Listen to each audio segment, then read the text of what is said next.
Estas férias leve o observador no bolso. Na praia, no campo ou entre viagens, acompanhe toda a atualidade sem limites. Assine com 40€ de desconto e habilite-se a ganhar uma estadia de 2 noites num dos hotéis boutique da Small Portuguese Hotels.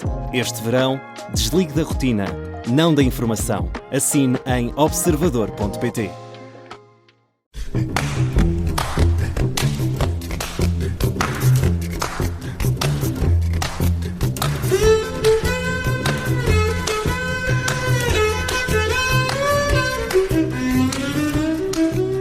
Bem-vindos ao Porque Sim Não É Resposta, com o psicólogo Eduardo Sá. Hoje falamos de férias de verão, que são também férias para os pais. Olá, Eduardo. Do ponto de vista psicológico, o que é que muda quando um pai ou uma mãe deixa de ter a ajuda da escola e das rotinas durante o verão? Olá, Judite, significa serem pais 24 horas por dia, em muitas circunstâncias, sobretudo quando se deslocam de casa para um local de férias, qualquer que ele seja. Significa irem para a praia com baldes, sacos, geleiras, fazerem poços e outras coisas do género. Portanto, muita atividade física, o que é muito importante, porque durante as férias uma pessoa não vai ao ginásio. Significa que aquela gente às 7 da manhã já está prontinha para uma atividade frenética, ainda os pais estão prontos para dormir, enfim, um par de horas.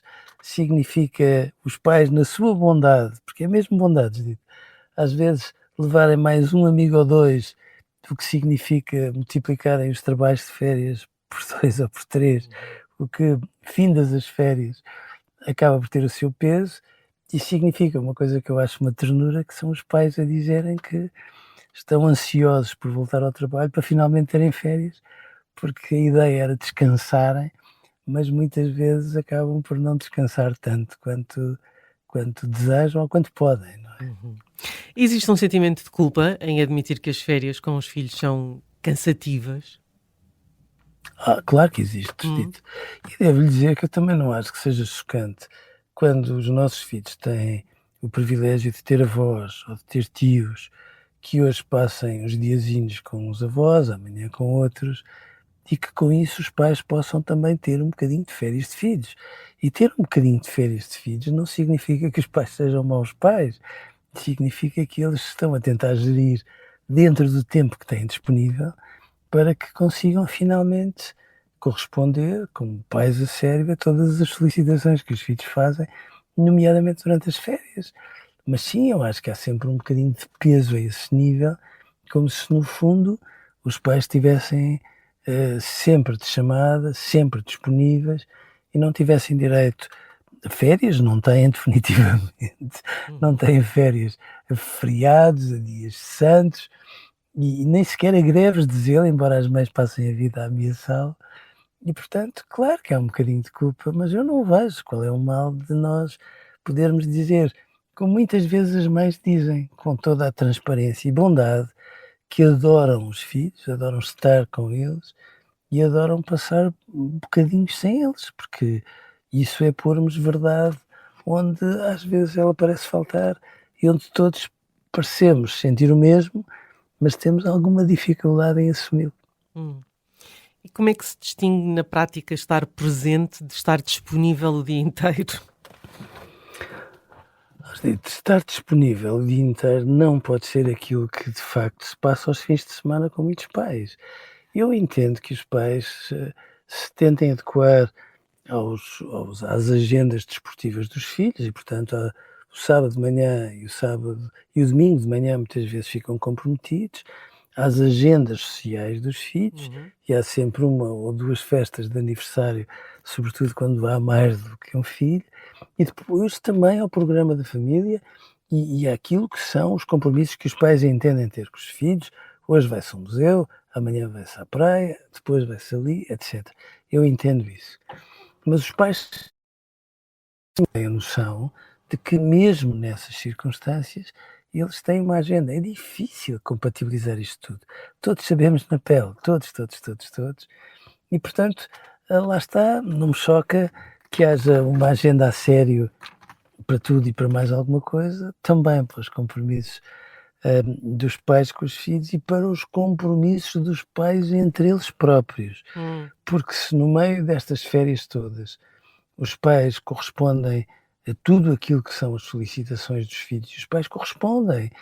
Às vezes, ter 2 amigos adolescentes dos nossos filhos adolescentes significa cozinhar para uma tropa que ainda por cima, quando são adolescentes, não olham a regimes dietéticos, são muito generosos na forma como comem. Portanto, é estar quase permanentemente a cozinhar e esse tipo de coisas.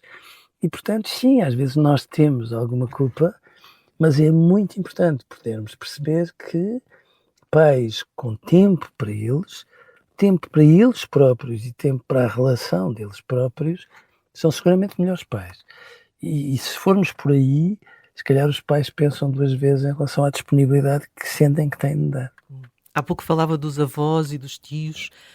São um alívio ou os pais ainda ficam com algum sentimento de culpa por estarem a delegar?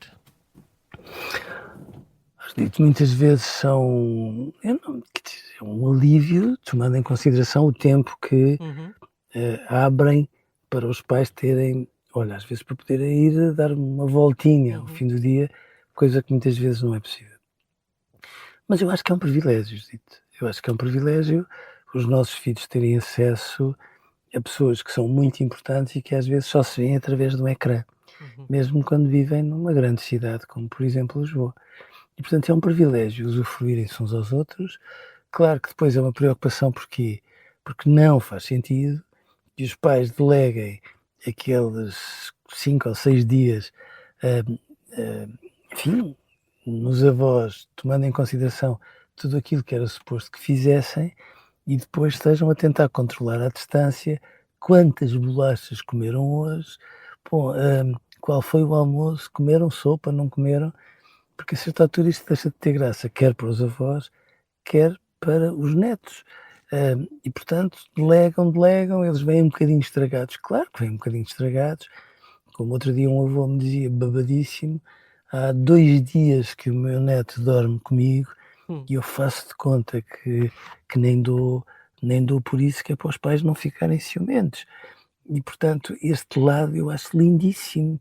E, portanto, criar laços e aprofundá-los, meu Deus, isso é um que há de maior privilégio quando se tem uma família e quando se tem pais e avós que têm pontos de vista muito diferentes em relação à sopa, onde se deve comer à janela ou à mesa e outras coisas do género, tanto melhor. E depois, logo a seguir, a semana após os avós, será uma semana para se corrigirem algumas asneiras que se fizeram, mas as crianças não se constipam com isso. Antes saem a ganhar. Há sinais que os pais devem reconhecer em si próprios quando o cansaço está a tornar-se problemático? Eu acho que os pais trabalham muito. Acho muitas vezes que trabalham demais. Um dia num mundo decente vamos ter que perceber que relação é esta que nós temos com o trabalho, porque eu acho que se calhar evoluímos muito pouco, tomando em consideração a primeira revolução industrial, porque produzirmos muito não significa pormos um controle biométrico à entrada e um controle biométrico à saída, como se no fundo tudo se medisse pelas horas que dedicamos ao trabalho ou ao espaço do trabalho, independentemente daquilo que produzimos ou não. Um dia temos que pensar nisso. E depois os pais, de facto, saem cansados, têm redes sociais, tudo aquilo que faz parte das pessoas saudáveis e, portanto, a determinada altura, os pais não têm tanta disponibilidade assim. Se nós virmos com atenção qual é a disponibilidade por dia que os pais têm para um filho, as mães muitas vezes usufruem dessa disponibilidade mais do que o pai, que eu acho que é uma tragédia, que é quando finalmente o vão deitar, mesmo quando ele tem de 8 ou 9 ou 10, e em vez de estarem a contar uma história, estão a namorar 10 ou 15 minutos. E aquele bocadinho de intimidade é uma coisa tão rara e tão preciosa que, se nós fizermos bem as contas, nós dividimos entre nós e os nossos filhos poucos bocadinhos de intimidade que depois marcam a vida deles e a nossa, para sempre. E, portanto, nós não temos muitas oportunidades de dar tempo aos nossos filhos e as nossas entidades patronais ainda têm a ideia que se nós trabalharmos muitas horas, trabalhamos melhor, e ainda bem que houve uma pandemia por esse lado, porque nos ajuda a perceber que as pessoas são tão sérias que mesmo sem controle biométrico produzem, envolvem-se, são mesmo, enfim, comprometidas com aquilo que fazem, e esta ideia muito infantilizada que nós temos das pessoas em relação ao trabalho tem que deixar de existir, porque quanto mais as pessoas trabalharem menos e melhor, melhores pais serão, ganhamos todos. A saúde dos nossos filhos, a saúde das pessoas e, obviamente, aquilo que produzem nos seus locais de trabalho, porque será seguramente melhor. Sem dúvida. Eduardo, um grande abraço, obrigada e até amanhã. Até amanhã, Judite.